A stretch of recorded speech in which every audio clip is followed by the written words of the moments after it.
성도들은 슈퍼맨을 원하지 않는다. 성도들은 목사를 원한다. 여기 성도들이 원하는 목사가 있습니다. 반면 목사들을 향한 고정관념도 있죠. 목사는 이럴 것이다, 저럴 것이다 하는 생각들 때문에 목사들이 원하는 성도도 있습니다. 먼저 성도들은 우리 목사님이 어떤 분위기를 원할까요? 어느 설문조사에서 이렇게 질문했습니다. 목사가 가졌으면 하는 소양은 무엇입니까? 그에 대한 대답들은 다음과 같습니다. 이 설문조사는 평범한 성도들을 대상으로 실시했습니다. 대답을 보니 성도들의 기대가 목사 자신들이 생각하는 것보다 더 균형 잡혀 있다는 것을 알 수 있습니다. 이 설문조사를 통해 알 수 있는 사실은 첫 번째, 성도들은 슈퍼맨 목사를 요구하지 않습니다. 성도들은 목사로서의 기본적 역량, 정직함, 리더십을 원하고 있는 거죠. 두 번째, 성도들이 요구하는 건 커다란 것이 아닙니다. 이 설문의 답에는 아래와 같은 항목들이 하나도 들어있지 않았습니다. 대체로 중요하다고 생각하는 목사들의 역량이 평균적인 교인들에게는 문제가 되지 않는다는 것을 알 수 있습니다. 세 번째, 요구가 아닌 바램. 사실 목사들 대부분은 설문조사에 나온 일들을 매일같이 하고 있습니다. 즉, 성도들은 완벽한 목사나 위대한 목사를 찾는 것이 아닙니다. 담임 목사에게 기본적인 수준에서 교인들을 살피고 말씀을 가르치고 건강한 청량함을 보여주길 원합니다. 성도들이 원하는 목사는 어떤 사람일까요?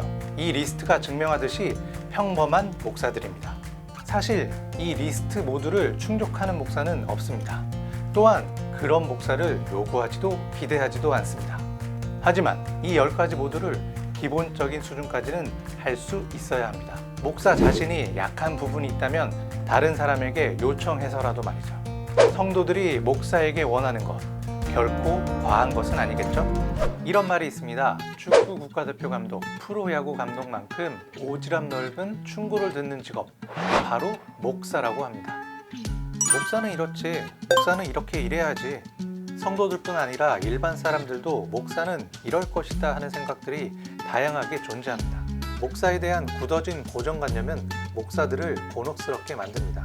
때론 사람들이 목사를 너무 모른다는 생각도 하게 되죠. 그런데 이 편견이 목사의 사역에 작은 발판이 되기도 합니다. 이 내용은 목사들이 원하는 성도에 관한 것이 아닙니다. 목사들은 이런 사람들이 아니다라는 것에 더 가깝습니다.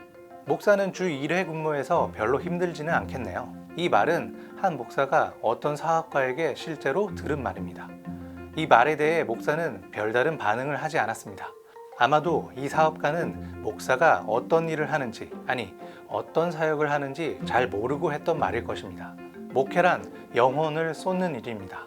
그러니 만약 목사가 하루 종일 일만 하면 영혼을 잃어버리게 될 것입니다. 목사가 아무리 근무 시간을 늘려보려 해도 사업가의 근무 시간을 따라잡을 수 없습니다. 목사의 사역은 애초에 다른 일과는 다른 리듬으로 움직여야 합니다. 만약 이 목사가 사업가의 말을 뒤집기 위해 더 많은 시간 동안 일을 했다면 목사 자신의 삶이 망가졌겠죠. 목사가 고독, 생각, 재충전의 시간을 갖는 것까지 사역으로 이어진다는 사실. 여러분, 목사는 주 1회만 근무하지 않습니다. 목사님, 제가 부르면 언제든 달려오셔야죠. 이것이 목사가 해야 할 일이라고 생각합니다.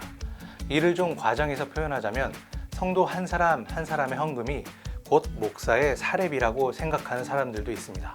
성도들은 일상적인 일, 아주 사소한 일도 목사에게 부탁을 하거나 도움을 요청합니다. 목사에게 이런 상황은 매우 중요하고 좋은 일입니다.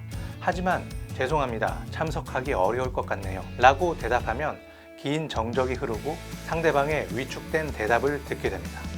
그리고 그 정적의 무게가 목사를 누르게 됩니다. 그런데 우리는 목사가 교회의 지도자라는 걸 알아야 합니다. 수많은 시간 동안 교회 지도자에 관련된 논문, 칼럼, 서적이 발표되어 왔습니다. 그런데 안타깝게도 일반 사람들이 교회 지도자의 역할에 대해 주목하고 있지는 않습니다. 때문에 목사의 신방에 대한 고정관념은 쉽게 사라지지 않을 것입니다. 그럼에도 목사가 교회의 지도자라는 사실과 성도들이 목사를 목자로 여기는 마음은 충돌할 문제가 아닌 함께 살려내야 할 부분입니다. 목사님은 이런 말이 어울리는 분이 아니신데. 목사들은 세상 물정을 잘 모른다는 고정관념이 존재합니다. 이 생각은 목사를 한쪽 구석으로 몰아넣을 수도 있습니다. 목사와 성도 간에 더 많은 대화와 활동을 제약할 수도 있습니다. 그런데 목사도 세상 돌아가는 일에 관심 있고 유행에 뒤처지지 않는 사람이기도 합니다. 체스터턴은 소설 브라운 신부의 천지남에서 철저하게 이 고정관념을 기초로 한 인물을 탄생시켰습니다. 소설 속 브라운 신부는 명탐정이지만 키가 작고 좀처럼 자신을 드러내지 않는 인물입니다. 그렇기 때문에 사람들은 그를 얕잡아 보고 우습게 여깁니다. 사람들은 브라운 신부가 인생의 고락이나 세상 물정을 모르기 때문에 세속에 존재하는 복잡함과 고통을 절대 이해하지 못할 것이라고 생각합니다. 그런 브라운 신부가 살인 사건을 해결합니다. 어떻게 해결했을까요? 브라운 신부는 인간의 마음을 아는 사람이었습니다. 규칙적인 기도를 통해 자기 내면의 죄성을 깨닫게 되었죠. 사람들의 고해성사를 들으면서 인간의 분노와 욕정, 탐심이 무엇인지 배웠고, 그로 인해 한 영혼의 어두움이 드리워져 살인까지 저지르게 된다는 것도 알게 되었습니다. 어찌 보면 브라운 신부는 아는 게 없는 사람입니다. 그러나 어찌 보면 모르는 게 없는 사람이죠.